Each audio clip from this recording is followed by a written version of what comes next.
내장 통합총회장 조홍건 목사님으로부터 호소문, 이 사건에 대한 민정을 대한 호소문이 발표가 됐고요. 또 본문은 요 안에 내용이 다 실려 있습니다. 그리고 5월 21일 수요일에 한국민중불교연합회에서 부처님 오신 날을 맞아라고 하는 글 안에 이 사건을 언급하고 있습니다. 5월 24일 토요일 광주 대교구 윤공회 대주교님이 십자가를 통한 부활의 승리라고 하는 문서를 생산해내시면서 이 사건을 얘기하고 있고요. 5월 25일 두 번째 주일이죠. 두 번째 주일 목포시 기독교연합회 비상구국기도회에서 광주시민혁명에 대한 목포지역 교회 신앙고백적 선언문에서 목포지역 교회 연합들이 가장 먼저 선언문을 개신교회에서는 생산을 해냈고요. 그리고 같은 날 5월 25일 주일날 광주 시민일동의 일동의 이름으로 전국 종교인들에게 보내는 이걸 생산을 해냈습니다.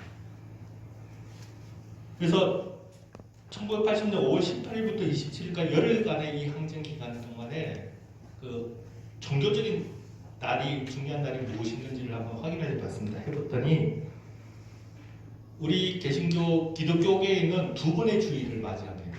18일, 25일. 근데 18일에는 사건 발생 당일이었기 때문에 전국의 비상계엄령이 확대되고 광주에서 갑자기 밀쳐 들어왔기 때문에 어떤 그 준비를 할 수 있는 상황이 없었어요. 그래서 18일은 사실상 그냥 넘어가버린 거예요. 근데 두 번째 주기는 25일에는 누군가 할 수 있는 위주간의 경험들이 축적이 돼 있었어요. 그래서 어떤 일을 행했을까? 확인해 봐야 될 부분이고요. 그리고 특별히 두 번째 주기는 5월 25일은 성령 강림절로 지켜졌습니다. 성령 강림절의 의미가 과연 이 억압당하는 군부의 신군부의 국가폭력 앞에서 교회는 어떤 반응을 했는지 우리가 조금 더 면밀히 살펴봐야 될 부분이고요.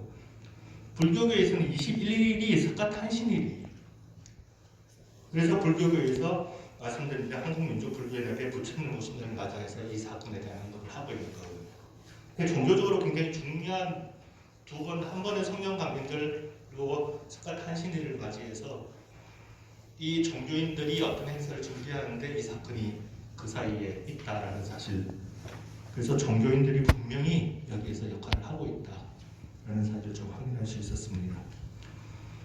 그 다음에 그러면은 이런 기독교가 성령 강림절 가지고 두 번의 주일을 맞이하고 6월 1일까지 하면은 수습 주간이기 때문에 6월 1일까지 하면 세 번의 주일을 맞이하고 그리고 불교계에서는 석가탄신일을 맞이하는 그런 종교적으로 중요한 그런 상황 가운데서 개신교는 어떤 역할을 했느냐 그리고 그 자료는 없는지 확인을 해봐야 될 것이 분명하다라고 해서 확인을 해봤습니다. 그런데 개신교 자료를 실제로는 광주 백서로 실제로 이 사건이 가장 먼저 쓰여지고 외부에 유출되고 정보가 전달이 되는데 이 광주 백서가 만들어져서 소위 말하는 죽음을 넘어 시대의 어둠을 넘어가 85년에 출간을 하고 세상 사람들에게 알려지게 됩니다. 그리고 이게 2017년에 32년 만에 전면 개전되어서 우리들에게 또 다가와 있는데요. 사실상 이게 넘어라고 이 책이 5.18 민주화 운동에 대한 교과서입니다. 그래서 전반적인 사건을 다 확인할 수가 있는데요. 근데 여기에 이제 이 자료들이 백서가 제작될 때에 어떤 일이 있었냐면요. 여기 자료집 9쪽 중간 저점 보면은 사르름법 같은 상황 속에서 5.18에 대한 자료 수집이 1980년 11월부터 81년 7월 초까지 약 7개월 집중적으로 진행되었고요. 이때 광주 시내 교회나 성당의 목사, 신부는 물론 신도 그리고 후속자, 가족들을 통한 가능한 범위의 최대한 많은 자료를 수집하기 노력했다라고 했습니다. 그리고 교계, 의료계, 가톨릭 쪽 자료, 학생관리와 자료 등을 모았다고 합니다. 특히 교계 자료 수집을 위해 강신성 목사님, 정동용 목사님, 나상기 청년, 당시 최철 청년 등이 도왔다라고 기록이 되어 있어요. 이 기록들이 현재 많이 없어요. 기록이 분명히 모아져 있다라고 하는데 이 기록이 어디 있는지 좀 찾고 싶어요. 그래서 이분들을 좀 찾아가서 말씀을 듣기도 해야 되는데요. 분명히 이런 많은 활동들을 하고 자료를 수집했다라고 하는데 실제로 지금 우리 손에 남아있는 자료들은 없다라는 거예요. 그렇다면은 개신교인들이 이 민주화 운동에 참여한 것이 적고 그리고 교회적으로 참여를 안 했기 때문에 자료가 없는 건지, 아니면 정말 우리가 빛도 이름도 없이 참여를 했기 때문에 자료를 남겨놓지 않은 것인지, 이 부분에 대한 해석의 여지는 분명히 지금 있고요. 그리고 이 부분에 대한 해소를 위해서라도 교회에 있는 자료들을 지금 1980년 요 한 해의 자료만이라도 여러분 좀 확인을 해주시기 바랍니다. 그래서 어떤 자료든지 있으시면은 저희가 그거를 수집하고 알카이브할 필요가 있겠다 싶습니다. 그래서 자료조사를 실제로 진행했습니다. 1950년 5.18 당시 광주 시내 교회의 참여를 주보, 당회로, 교회지, 노회로, 총회로, 이게 공적 자료잖아요. 교회가 생산해내는 공적 자료를 실정하기 위해서 2019년 기준 광주 소재 1642교회를 전수조사했습니다. 전화도 하고 직접 찾아가기도 하고요. 그 과정 중에 왜 이런 일을 하느냐, 이게 지금 무슨 일을 하는 것이냐, 이런 여러 가지 말도 많이 들었고요. 교단에 따라서 반응하는 것도 굉장히 달랐고요. 여하튼 이런 상황 가운데서 1980년 당시 교회가 170개라고 하는 사실을 확인했고요. 그리고 80년대 주보와 당회론 모두를 확보가 있는 교회가 10개밖에 확인을 못했습니다. 그리고 주보만 있는 교회가 6개, 당회론만 있는 교회가 7개, 그리고 1980년도 자료가 없는 교회가 64개, 조사 및 자료 열람이 불가하다고 응답한 교회가 22개, 자료 유무를 확인하고 회신해 주겠다라고 하는 교회가 8개. 그래서 1980년도 교회의 공적 자료를 확보하고 있는 23개 교회도 주보나 당회 내용에 5.18 민주화 운동에 관련된 직접적 언급이 있는 자료는 소수였습니다. 교회의 공적 자료가 얼마나 없는지 저는 좀 어떻게 본다면 절망한 연구 결과였습니다. 1600교회를 전수조사를 했는데 그 중에 자료를 얻을 수 있는 게 23개 교회밖에 없었습니다. 없는지 아니면 그랬었습니다. 그런데 한편 교회 공적 자료 수집과 더불어 국립 5.18 민주묘지 묘역 현장 조사를 실행을 했습니다. 2016년에 국립 5.18 민주묘지 관리소에서 조사한 묘역의 종교별 안장 명목에 따르면 종교 표시 안장이 193명입니다. 근데 그 중에 십자 표시가 있는 개신교로 확인되는 묘가 129묘예요. 그 자료는 1600교회 중에 20여 교회밖에 우리가 확보를 하지 못했는데, 민주묘역에 종교 표시를 해놓은 묘역은 전체 193개 묘역 중에 129개가 개신교라고 표시를 했어요. 이 가운데 1980년 5월 18일에서 27일 10일간 항쟁 기간 동안 사망한 종교 안장 명록을 살펴보면 몽불교가 하나, 불교가 하나, 천주교가 3개, 개신교가 11기입니다. 묘역의 행방불만자 6병을 포함하여 개신교로 확인할 수 있는 묘가 17기예요.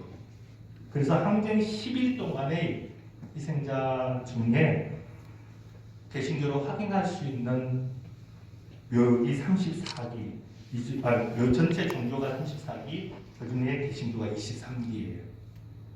이 정도면 개신교인들이 이 현장에 얼마나 많이 있었다는 사실이 확인되는 거잖아요. 근데 지금 자료는 없습니다. 그리고 23명의 그 명단은 제가 묘비와 함께 묘역의 위치를 거기 표에 적어 놓고 있습니다. 그럼 교회 과연 그러면 자료가 없고 없으므로 우리 교인들의 참여가, 교회의 참여가 그러면 지극히 미약했느냐? 그건 아니다. 현장에 분명히 개신교인으로 정체될 수 있는 정체성을 가지고 있는 사람들이 훨씬 더 많았다는, 다른 종교에 비해서는. 그러니까 이 괴리를 어떻게 극복해야 되느냐라고 하는 것이 저에게 또 하나의 과제로 남아 있습니다. 항쟁에 참여를 한번 보겠습니다. 세 가지 활동으로 제가 좀 고민을 했습니다. 첫째는 10일 동안, 요 10일 동안만 제가 일단 우선적으로 연구 기간을 정했고요. 10일 동안 당시 현장에서 항쟁에 직접 참여한 경우가 있고요. 여기에는 가두 시위, 행진, 시민 권기 대회, 무장투쟁, 신안 유지 등 참여하는 적극적인 항쟁 개입과 대원군 공수부대에 쫓기는 시민들을 피신시키거나 헌혈하거나 주먹밥 등 식사 및 식음료 제공 등으로 항쟁하는 시민을 지원하는 행위, 직접 항쟁하는 행위, 행정에 참여하는 행위, 그 항쟁을 지원하는 행위, 이거를 저는 항쟁의 행위다, 직접 참여하는 행위다 이렇게 봤습니다. 두 번째는 수습과 구호의 경우입니다. 주로 제야, 원로, 종교계, 사회지도청, 학생지도부로 구성된 수습대책위원회 활동과 종교계, 특히 개신교계의 구호군 모범과 배부로 볼 수가 있습니다. 이거는 이제 1980년 5월 18일부터 27일 사이에 계속적으로 무차별 폭력 행사라고 사망한 희생자들을 수습하는 과정 속에서 개신교가 얼마나 적극적으로 개입하고 있느냐라는 부분들에 대한 연구이고요. 마지막으로 군부는 철저하게 이 개신교 광주를 고립시키려고 했습니다. 여러분들 너무나 상식적으로 잘 알지 않습니까? 군부가 제일 두려워한 게 이 소식이 전국으로 알려지는 부분이었어요. 특별히 서울 경기 지역으로 올라가는 부분들을 가장 두려워했고요. 철저하게 외곽의 적군들을 다 차단하고 광주를 고립시켰습니다. 이런 군부의 광주 고립 작전에도 불구하고 정보의 외부 전달, 전파 활동이 교회가 굉장히 적극적으로 활동을 했다라는 겁니다. 군부에 철저히 고립된 광주의 소식을 전국 각지로 해외로 전하는 것은 군에 의해 왜곡된 광주의 진실을 광주 밖으로 알려 군부를 압박할 수 있는 수단이었습니다. 이렇게 항쟁 참여, 수습 및 구호, 정보 전달의 과정에서 교회는 어떤 역할을 했는지 실증하는 것이 바로 이 연구의 목적입니다. 항쟁 참여 부분 한번 보시겠습니다. 항쟁 참여 18일 오전에 사실상 28일부터는 광주 지역 교회는 주일 난 예배 모임을 통해서 어떤 행동도 도출할 수 없었어요. 그래서 일부 교회는 18일 오전 예배가 막 시작될 때 청년들이 교회 안으로 들어와 급박한 소식을 전했고, 교회는 계엄군에 쫓긴 시민과 학생들을 숨겨주기 위해서 교회 문을 열어두고 은신처를 마련해주는 역할도 했다라는 기록들이 있습니다. 그럼에도 이전부터 민주화 운동과 지속적인 관여를 한 강신성 목사님은 자신이 심호하는 광주 무중교회 5월 18일 주일 예배 때 누가복음 19장 본문으로 돌돌이 소리 지르리라 라는 말씀을 선포를 하셨어요. 이전에 이미 이 민주화 운동에 관여하고 계셨던 목사님들은 이 5월 18일 예측할 수 있었다라고 볼 수가 있습니다. 그래서 이 설교를 통해서 시국에 대한 상황과 인식을 교인들에게 전했습니다. 한 주가 지난 후 항쟁기간 두 번째 주일인 25일 광주 지역 교회들의 예배 때 설교가 5.18 민주화 운동과 직접적으로 관련되기 시작했습니다. 예를 들어 방림교회 윤원 목사님은 에스더서의 말씀을 가지고 난국을 극복한 위대한 힘이라는 제목으로 설교를 하셨고, 동광교회 남정교 목사님은 창세기 말씀으로 5.18의 징상과 신앙적 교훈, 광주 베들교회 손성년 목사님은 고린도전서 본문으로 때가 촉박하다는 제아의 말씀이 선포가 있었습니다. 광주 베들교회 주보에 6월 1일부터 10일까지 10일간 연합 금식 기간으로 공포합니다 라고 했고요. 그리고 여기에 시간표에 이름을 기재해 내주시기 바랍니다. 자세한 설명은 따로 드립니다. 이 연합 금식 기간이 왜 선포됐는지 설명은 주보에 적을 수가 없었어요. 그만큼 통제되고 있었습니다. 그래서 이건 따로 설명드리겠다라고 적어놓고 있는 거죠. 그리고 교인들의 교회 소식을 이런 식으로 전했고요. 6월 1일 주일에도 동일하게 반복되었습니다. 그 다음에 6월 15일 주일 예배 교회 소식란에도 나라와 교회 및 여러 문제를 위한 공동금식 기도에 54명이 참여하여 수고하신 교우 여러분께 감사드립니다. 이렇게 나와 있고요. 사실상 온도의 차이가 있으나 항쟁의 현장에서 교회는 두 번째 주일을 맞아 말씀 선포, 광고, 교회 소식이라는 형식을 통해 시국을 공동으로 인식하고 교인들에게 어떤 방식이든 항쟁에 관여하도록 하고 있었습니다. 비록 교회가 집단적으로 어떤 조직을 형성하여 항쟁에 참여한 것은 아니지만 교회의 예배라는 공적 모임을 통해 교인들과 시국에 대한 공동의 인식과 행위를 설정하고 요청하는 것은 국가폭력에 대항한 또 다른 모습의 항쟁으로 볼 수 있을 거라고 저는 믿었습니다. 이를 두고 정범보 목사님은 개신교회가 5.18 민주화운동에 기도하고 설교를 통해서 의사표명을 하면서 꾸준히 개입할 것으로 증언을 하고 있습니다. 또한 교회는 어떤 역할을 했냐면 학생 및 시민들의 항쟁을 위한 장소로 사용됐습니다.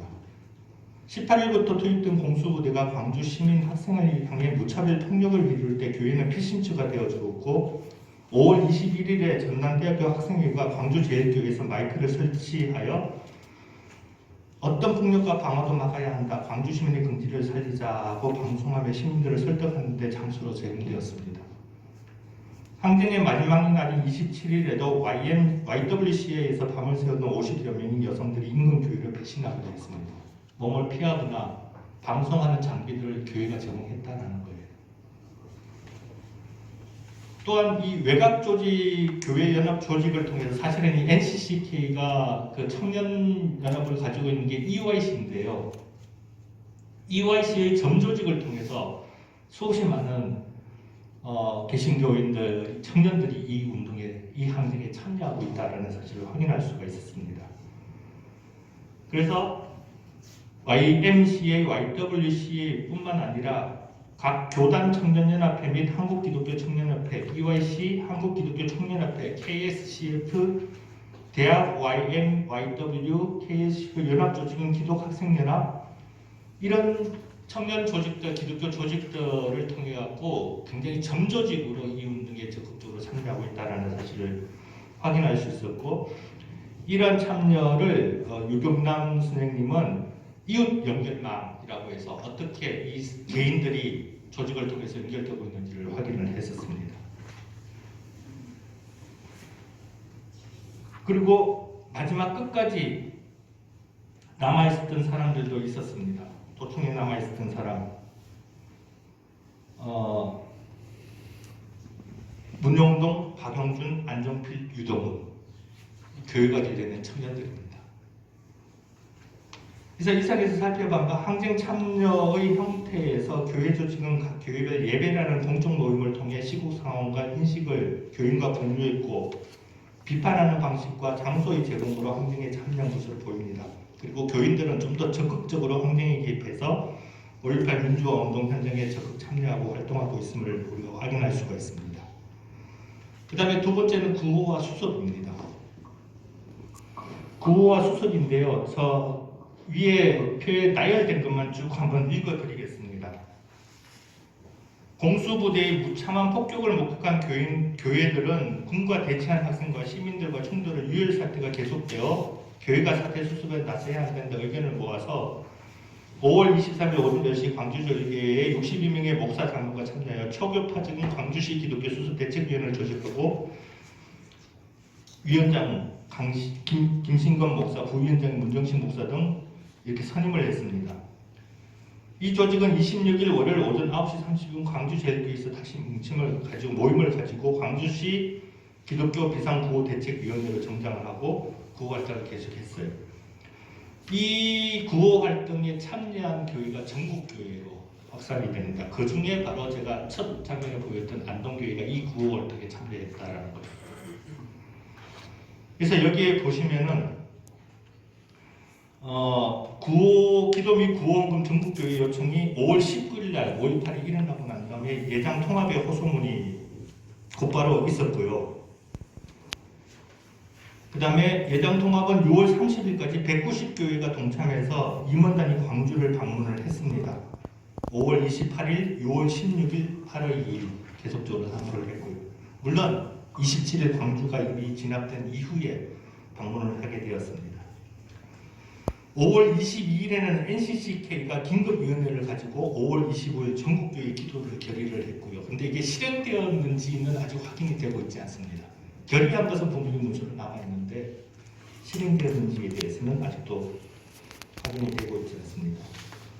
5월 20 항쟁기간 중에 5월 25일에는 7개 교단 22명 목회자가 한국기독교 수습 대책위원회를 조직했습니다. 5월 30일에는 연동교에서 광주 상황이 보고되었고요. 5월 30일 한국예수교협의회 ICCC인데요. KCCC죠. 이게 뭐냐면요. NCCK이기 때문에 다 아시리라고 생각합니다. WCC가 1948년 형성됐을 때 WCC를 반대하기 위해서 백인 극우 반공주의자들의 모임으로 만든 것이 바로 ICCC예요. 그 ICCC가 한국에 조직이 된 것이 KCCC입니다. 근데 그 KCCC는 철저하게 반공주의자들이거든요. 근데 그 KCCC가 지금 이 5.18을 폄훼하는 사람들이 여기에 간첩이 투입되어 있고 막 이렇게 얘기하잖아요. 근데 철저한 반공주의인 조직인 KCCC가 여기에 구호헌금을 하고 있다.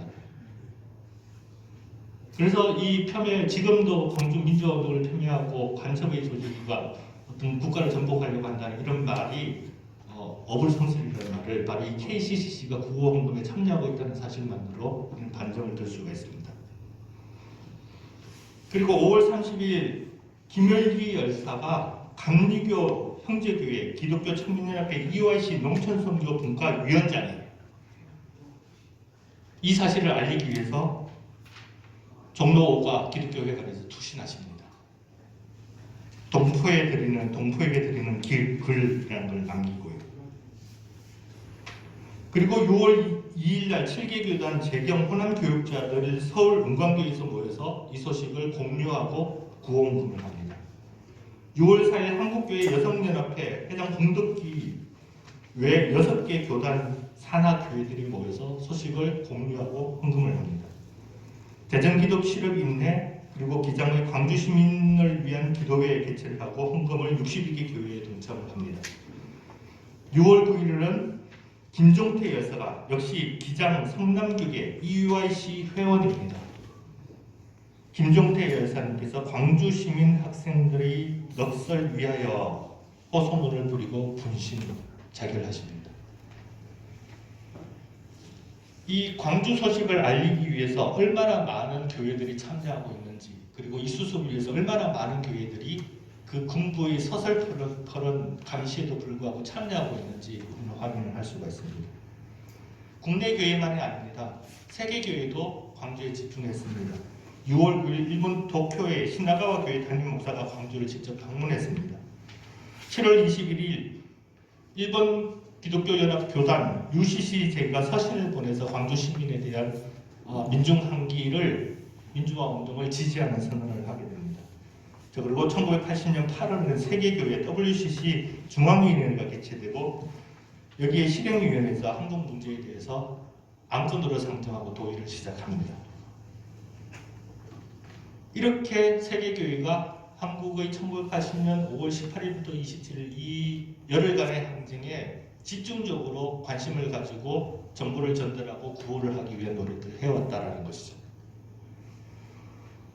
그리고 한편 비상구호대책위원회는 27일 광주 시내 초교파적으로 모였던 이면의 피해 상황을 조사했습니다. 그 피해 상황을 호남선교라고 하는 잡지에 게재하고 있는데 그게 19쪽, 우리 자료제 19쪽에서 21쪽까지 표로 제가 작성을 해놨습니다. 여기에는 32교회에서 67명의 인명피해가 있고 16명의 개인 재산피해, 4개의 교회 재산피해가 있다고 보고를 합니다. 근데 여기에요. 18쪽에 제가 인용했는 부분에 보시면 원문 그대로 인용을 했는데 여기 보면은 이름을 다 명기하지 않았습니다. 가운데 이름을 다 했어요. 사실은 우리는 현재 이분이 어느 교회에 누가 희생당했는지 이 부분들을 찾아내는 것도 우리들의 과제입니다. 근데 아직 교회는 이 부분에 대해서 관심을 가지고 있지 않아요.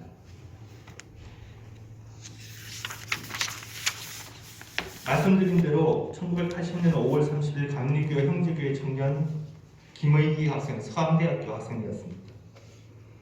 기장 성남교회 청년 EYC 회원 김종태 회원, 광주 시민을 위해 이 소식을 알리기 위해 자신의 목숨을 스스로 내놓으셨습니다.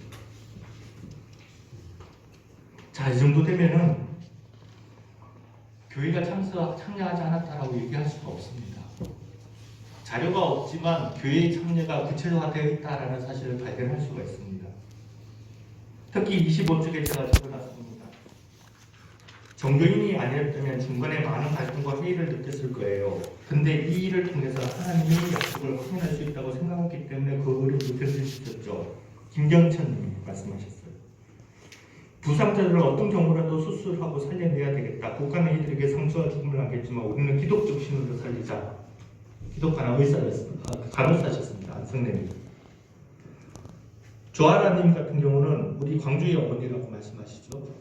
나는 기독교 가정에서 뿐만 아니라 기독교 학교에서 공부를 해가지고 사회에 나온 사람이기 때문에 17세부터 그런 운동에 가담을 했고 우리가 하나님께로부터 받은 인권 헌법이 우리에게 보장을 해준 우리의 자유와 권리를 특정 정치하는 사람들이 무시를 하고 있기 때문에 그것은 불법이요 하고 반응을 할 수밖에 없었지.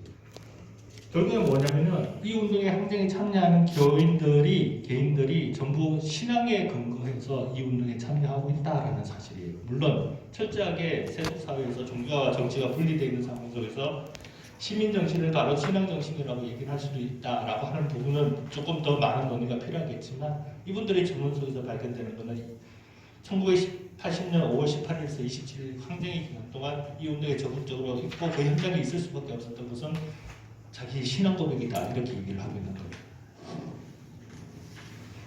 특히 도청에 남았다가 희생당한 문운동은 전도사가 데모를 하면 안 되고 오히려 말려야 하는 것 아니냐 자기 학생이 이렇게 물어요. 그랬더니 무슨 소리를 하느냐 세상이 어렵고 민중이 고통당하고 있을 때 이럴 때 목사들이 앞장서서 나가야 한다. 모세를 봐라 고통받고 있는 백성들을 인도에 나가지 않았느냐라고 답하면서 이 운동에 끝까지 참여하여 도청에서 사망하셨습니다. 유동은 당시 한인대 신학생이었죠. 역시 도청으로 가려는 자신을 말리는 아버지를 향해 아버지 설교 말씀에 역사가 병들었을 때 누군가가 역사를 위해 십자가를 지켜야 하면 이 역사가 큰 생명으로 부활한다고 말씀하시지 않았습니까? 이럴 때 아버지 신념을 흔들리지 마시고 붙잡지 말아주십시오 하고 끝까지 도청에서 남아 마지막까지 항쟁하시다가 희생당하셨습니다. 자, 이게 1980년 교회의 모습이었고 교인들의 모습이었습니다. 그러니까 신앙과 우리의 삶이 분리되지 않았다는 게 분명히 여기서 증거가 되는 거죠. 근데 지금 우리 교회는 어떤 모습일까? 좀 많이 생각하게 됩니다. 사실은 우리가 교회가 이 하나님이 지어놓으신 이 지구 전체의 생명을 보존하기 위해서 해야 할 일이 굉장히 많다고 생각되거든요. 가령 탄소 중립, 탈핵 이런 모든 문제들로 생명과 관련된 부분이기 때문에 이게 교회의 일 그리고 생태의 문제 다 교회의 일이거든요. 우리 신앙 고백이거든요. 근데 1980년 국가폭력에 앞서서 교인들은 그리고 교회는 항쟁에 직접 참여하고 수습하고 그렇게 함으로써 교회 책임을 다했는데 지금 우리는 어떨까? 저는 1980년 역사를 보시면 이런 생각들을 많이 하게 됩니다. 특별히 1980년대 우리 교인들을 중심으로 그리고 송백회라고 하는 것이 기독교인 중심으로 있는데요. 거기에 주문법을 나누어지는 것. 이 행위 자체가 성만찬 아니었을까요? 네. 근데 아직까지 교회가 아직도 이런 자료들을 다 못 모으고 있어요. 그래서 저는 이 과제를 수행하기 위해서 몇 가지 과제가 있다, 저에게 있다라고 봅니다. 첫째, 문헌조사 계속 해야 됩니다. 1600개 교회 광주 시내에서 23개밖에 자료를 가지 못했다는 걸 이해할 수 없습니다. 더 있을 거라고 믿습니다. 그래서 저는 계속 자료를 조사해 나갈 예정이고요. 여러분들께서도 꼭 교회에 가셔서 80년대 교회의 공적 자료들을 한번 확인해 주시기 바랍니다. 그리고 어떤 부분이라도 있다라고 하시면 꼭 연락해 주십시오. 제가 곧바로 찾아가서 복사하고 그걸 수집을 해서 꼭 1980년 5.18 민주화운동 교회 아카이브로 만들어낼 것입니다. 그리고 사례 분석과 구술 체력을 계속해야 됩니다. 사실 이때 기록을 남긴다는 것은 굉장히 위험한 상황이었지 않습니까? 그래서 발각이 되면 가장 먼저 하는 것이 지금까지 했던 모든 자료를 불태우는 작업이었습니다. 그래서 기록 자체가 나와 있기가 굉장히 힘든 상황도 이해가 됩니다. 왜냐하면 기록이 나오면 다 잡혀가서 어떤 험한 꼴을 당할 알 수 없었기 때문에 무조건 기록을 남기고 항쟁에 참여하는 사람들도 본인 이름으로 부르지 않았습니다. 그리고 누구 어느 소속인지 절대 묻지 않았습니다. 그런 부분에서 기록이 남아있지 않는다는 부분도 충분히 이해하지만 교회가 가지고 있는 기록은 또 다른 차원으로 존재하고 있을 거라고 생각이 됩니다. 그리고 또 하나는 KSCF, EYCK, YMCA, YWCA 등등 NCCK와 함께 있었던 이 사람들이 정조직들이 어떻게 활동을 했는지도 조사할 필요가 있습니다. 저는 이 연구를 하면서 실제와 기록의 불균형을 바로잡기 위해서 자료의 축적이 우선되어야 된다라는 생각을 했습니다. 그러나 개신교는 아직 5.18 민주화운동에 대한 기초 자료조차 갖고 있지 못하는 게 현실입니다. 5.18 민주화운동에 대한 개신교 관련 기록 자료의 축적이 최우선 과제이지만 기록을 남길 수 없었던 당시의 상황을 고려하여 구술사 연구를 통한 증언 체력도 시급합니다. 5.18 기념재단에서 전문록을 내놓지만 이들이 어떤 인적 네트워크를 활동했는지 확인하기 부족합니다. 42년이 지났습니다. 20대 당시 광주 현장에 있었더라도 벌써 60세가 넘으셨습니다. 시간이 그렇게 많지 않습니다. 5.18 민중화의 정신은 삶과 죽음과 생명이 이어지는 십자가의 역설적 진리가 실현된 시공간으로 저는 보입니다. 실로 지금 우리의 현존은 그들의 죽음을, 그들의 희생을, 그들의 생명을 터전으로 하고 있습니다. 그 핏값으로 우리가 서 있다는 말입니다. 바로 이곳에 그리스도를 고백하는 우리가 서 있는 이유고 우리가 그들을 기억해야 되는 이유입니다. 하지만 의식적이든 무의식적이든 우리는 망각하고 있다면 우리에게는, 개신교에게는 민주화의 유산은 남겨지지 않을 것입니다. 기억하지 않는 자에게 승화시켜야 할 유산은 존재하지 않는다라고 했습니다. 42년이 지났지만 개신교회와 기관들에게는 5.18 민주화에 대한 연구가 이제 시작인 것으로 봅니다. 앞으로 8년 남았습니다. 50주년. 그때까지 좀 더 힘을 내서 우리가 자료를 축적하고 구술을 체력해서 최소한 우리가 2020년이 지나고 2030년 5.18 민주화운동 50주년에는 교회가 이런 일을 했습니다 라고 역사 앞에 드러낼 수 있으면 좋겠습니다. 그러기 위해서 여러분들 도움이 필요합니다. 네, 감사합니다.